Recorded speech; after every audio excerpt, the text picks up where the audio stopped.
So there's no doubt about it that the big story today, the only story today, is the blast on the Kerch Bridge. I'm not going to show the blast. I don't do that. I don't try to show anything gratuitous or explosive or whatever on these. I just try to explain what's going on. I'll put the link to this though if you want to watch it below, and you can actually see for yourself what happened.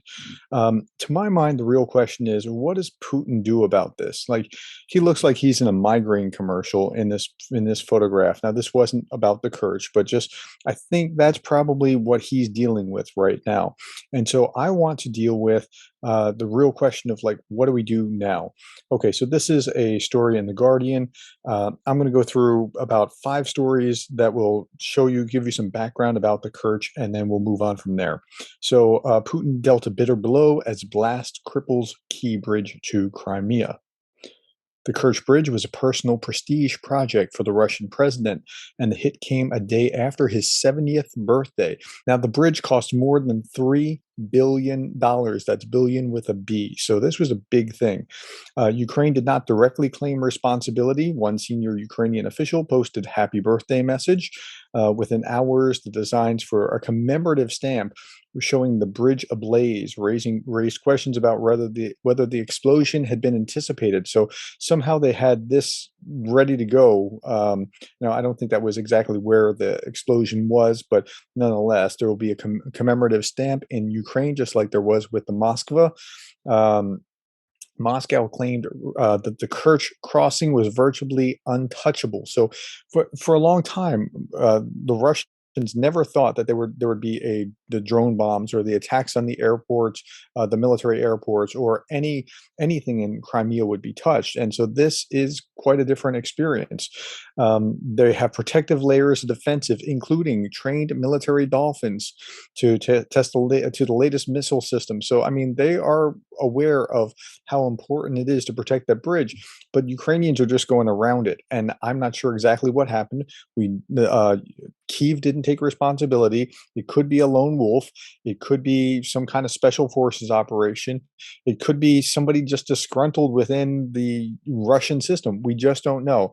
Odds are it's Ukrainian. We just don't know. Okay, a little bit more here. Russia has threatened retaliation for any attack on the bridge, including nuclear. Remember, he said any attack will defend every inch of our territory, and he left nuclear weapons on the table, which is amazing to me because people will be like, Zelensky, can you believe what he just said? Well, Putin's been saying nuclear, nuclear, nuclear, nuclear for weeks now, well, months now. Putin has warned that he's prepared to use nuclear weapons. By Saturday evening, Russia said the rail link across the bridge was operational again, but road traffic would remain constricted. So, again, it's not so much that they crippled the bridge, but there's a psychological blow here, and that's really what's important. There's a psychological blow to the Russians. They never thought that this could happen. Russia announced that it had appointed a notorious veteran with a bloody record as its first overall commander for the war in Ukraine. His name is Sergei Sovikin. He opened fire on pro-democracy protesters in the 1990s, and he led the 2017 Russian military expedition in Syria, which was a war crime, a walking war crime. I mean, Syria was bad. Moscow now understands that its military is in danger of collapse in Ukraine, and I think that's exactly where they are. They are recognizing this is far worse than they thought. Russia set up a committee to investigate the attack. Within hours, it said 3 people had been killed and blamed a truck bomb for the blast. And so, again, a truck bomb, that's crazy low tech. Russia had for months assumed that Crimea, including the Kerch Bridge, was beyond the ability of Ukrainians to strike, but they found out it's not. Okay, so we're interested in what happens next. And what happens next is I think the Ukrainians go a little bit more low tech. And what I mean by that is, like, if you don't have the ability to take on an army straight away, like the Americans taking on the British, they engaged in guerrilla warfare in their revolution. The Afghanis taking on both the Russians and the Americans later on. I just Googled this, the percentage of injuries from IEDs in Afghanistan. And what do we find? This means 48.7 of total military deaths between the 9th of September 2011 and 9th of October 2020 were attributed to IEDs. people will find an alternative means, and I think that's what's happening. So the Ukrainians cannot hit the bridge with rockets because they don't have those kind of rockets. Okay, they're going to use IEDs. I would imagine that a book like the Anarchist Cookbook is spreading rapidly throughout Ukraine in order to be able to. And so you've seen this before. There have been at least a half dozen deaths, and when the first car bomb exploded, killing a Russian installed governor or regional somebody or another, I said, "Oh, this is bad. More are going to follow." When the first drone hit in Crimea, and it was just a little thing, oh, more is going to follow, and you're going to see more and more and more as time goes on. This is the guy that the Russians appointed. He's a brutal commander. He's had a pretty black record. New appointment follows a sacking earlier this week of commanders of two of Russia's 5 military regions. You don't fire people when things are going well. So it's following a series of dramatic Ukrainian counteroffensives. General Sergei Servikin has been appointed. Now, who is this guy? Again, he was in Syria. He's had a decorated commander as a long and bloody history, but he's kind of decorated for doing coloring outside the lines. That's the kindest way I can say it. He served in Afghanistan, Tajikistan, Chechnya, led the Russian military in Syria. He was blamed for directly strikes on civilians in Ukraine, intentional civilian strikes. And this political scientist, Greg Yudkin, said it's highly symbolic that Sergei Servikin is the only officer who ordered to shoot on revolutionaries in 1991, right? As the Soviet Union was collapsing, the only officer that ordered to fire on them and actually killed 3 people. He's now in charge of this last-ditch effort to restore Soviet Union. And he chose his word, Soviet Union, intentionally. So I think this guy is going to be a very bad thing for Ukraine, and it's just going to amplify things on both sides. Okay, here's another CNN article. Now, this is what I really want to get to. What does Putin do here? I mean, I showed you migraine Putin, and he's just got a world of trouble ahead of him. So he now illegally, but legally holds these 5 territories, 5 oblasts within Ukraine, the 4 recently and Crimea. But now he's got a problem. What does he do? Okay, so here's some analysis. This is from CNN, and they did a very good job on this. The Crimean bridge explosion accelerates the strategic choices of Vladimir Putin. Ukraine has been targeting Russia's rail. Now, Russia has used rail really well. They get their military supplies through a network of rail through Russia into Ukraine very quickly. And this is why losing Lyman was important, because it was a major rail hub.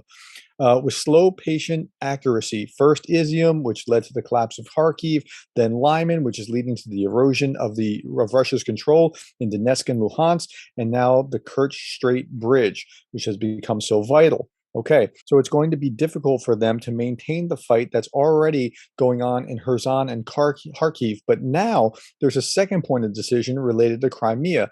Putin has a difficult choice. Do you take Crimea? Do you take your soldiers from Crimea and resupply them somewhere else in Kharkiv or in Kherson, or do you withdraw and pull back, or do you now even go further and to risk some kind of even greater encirclement?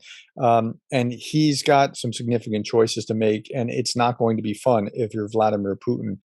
Okay, the impact of the bridge will be felt all the way to the Kremlin. Some more ideas that weren't discussed in other articles.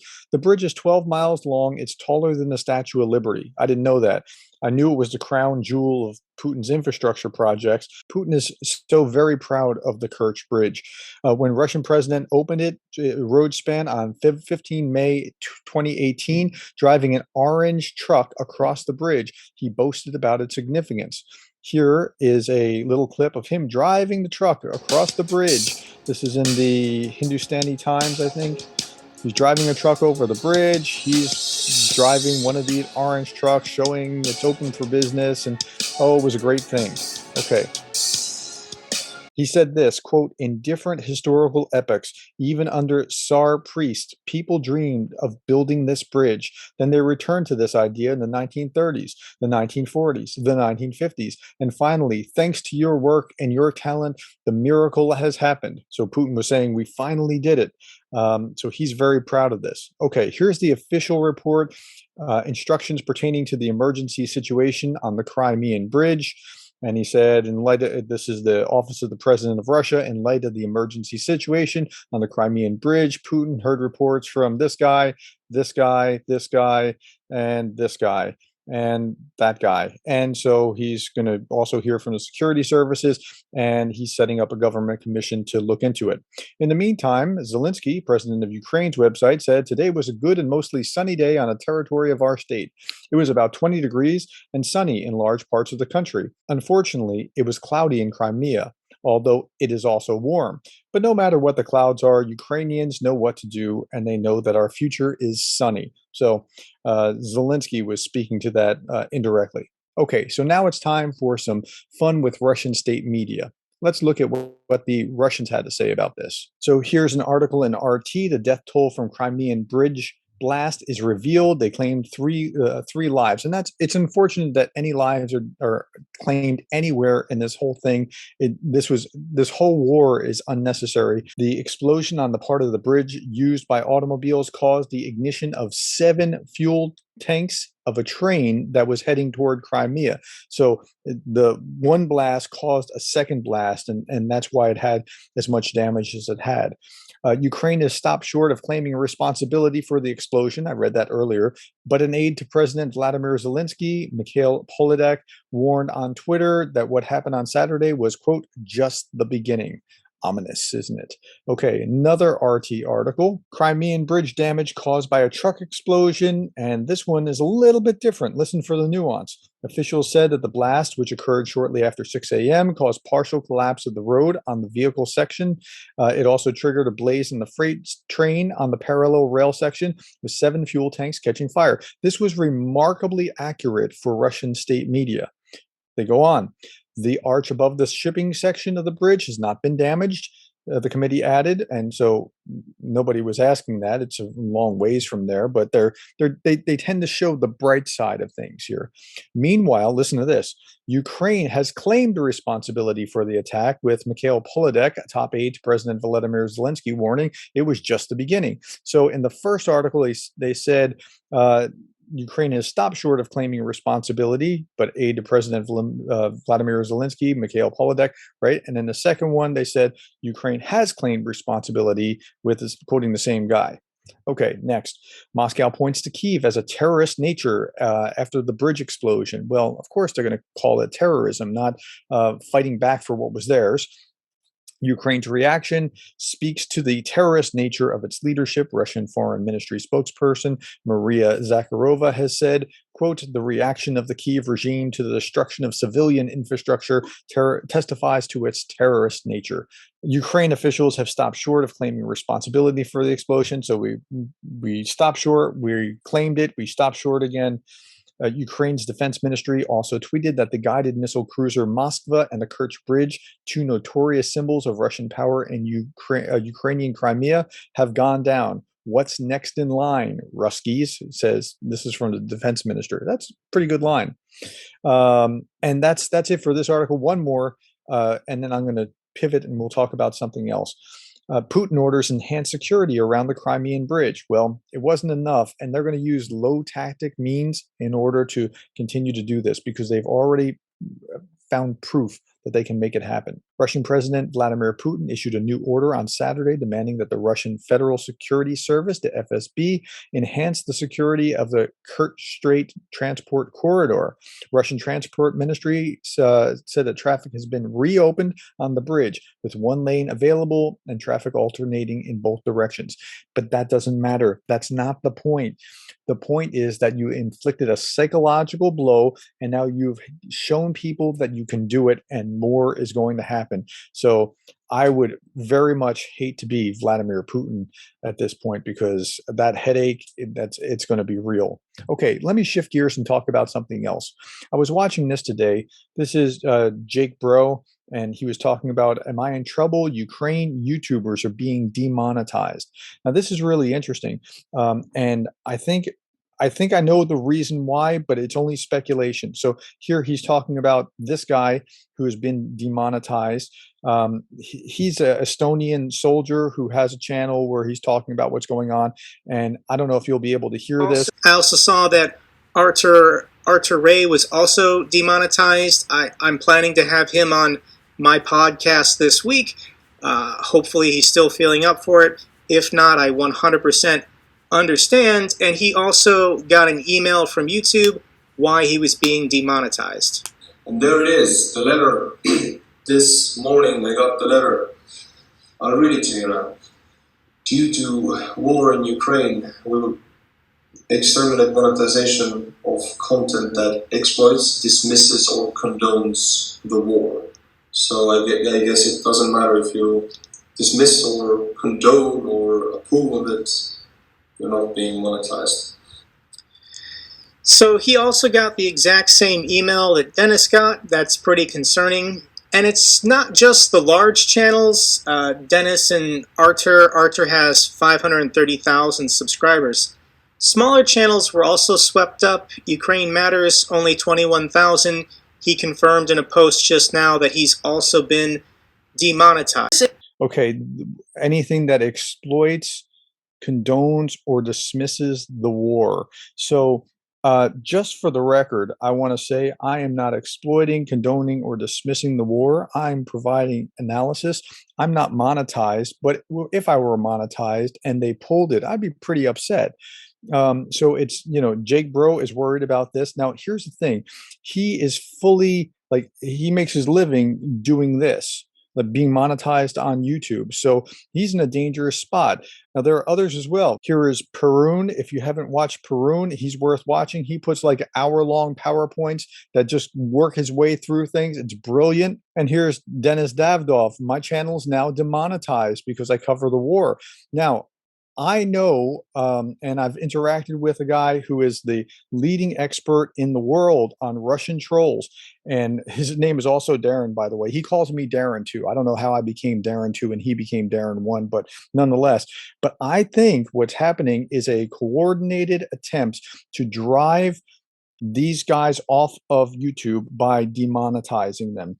Because, like Jake Bro, I mean, if that's the way that you made your money, then that, if you can't do it and you have to switch gears and do something else, you can't do it. So I think there's a coordinate. And again, I'm not a conspiracy theorist, so I'm saying this is my personal opinion. This is not, I have no facts here, but I think from everything I know, I think this is probably what's going on. I'd like to know what you think about what's going on with that, as well as with the Crimean Bridge. And if you can lend me any insight, anything that I didn't cover, please put it in the comments below, because we are all learning together, and I thank you for that. Okay, so this is my last point. I do not exploit, dismiss, or condone the war. In fact, I seek peace, and I call on Russia to return illegally annexed Ukrainian land in order to do that. Thank you for your time. Talk to you tomorrow.